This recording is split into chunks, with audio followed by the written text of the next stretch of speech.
जय भीम सगळ्यांना. कसे आहात सगळे? स्वागत आहे तुमचं माझ्या चॅनलवरती, ज्याचं नाव आहे नम्रता घोलप. आणि बुद्ध पौर्णिमेच्या सगळ्यांना खूप खूप खूप शुभेच्छा. आज आपण बुद्ध पौर्णिमेनिमित्त बासुंदी बनवणार आहे आणि ती रेसिपी तुम्हाला मी शेअर करणार आहे. व्हिडिओ शेवटपर्यंत नक्की बघा. तिथं दूध गरम करायला ठेवलंय. 1 लिटर दूध घेतलंय.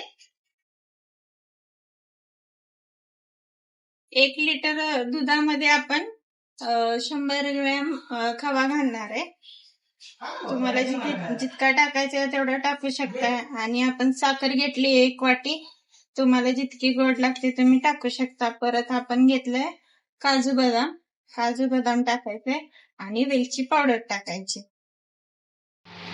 हा खवा आपल्याला दुधात टाकून घ्यायचा आहे आणि हा खवा करपून द्यायचा नाही. व्यवस्थित आता असा दुधात मिक्स करत राहायचंय. गॅस थोडा बारीक करायचा आणि बारीक करत राहायचंय. खवा करपतो बर का, त्यामुळे हलवत राहायचं आपल्याला बारीक होईपर्यंत, मिक्स होईपर्यंत.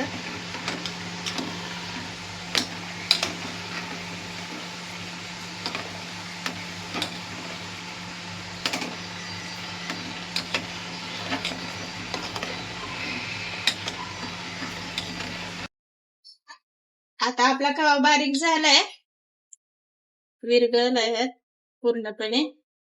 आणि आता आपल्याला साखर टाकायची. साखर नंतर आपण वेलची पावडर टाकूया. वेलची पावडर टाकल्याच्या नंतर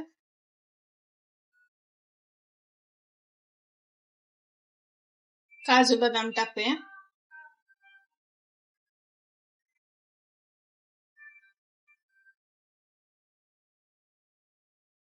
आणि आपल्याला कमी गॅस करून आटवायची आहे बासुंदी. दूध पूर्ण आटलं पाहिजे. थोडं आपल्याला किती पातळ लागतंय तेवढं करून घ्यायचं. जेवढी पातळ बासुंदी पाहिजे तेवढी करू शकताय किंवा घट्ट सुद्धा करू शकताय. बासुंदी आपली तयार आहे. मी जास्त घट्ट नाही केली, पातळच ठेवली.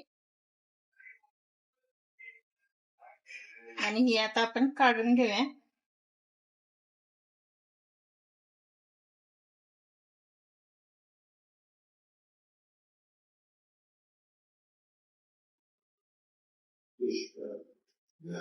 अशी आपली बासुंदी तयार आहे.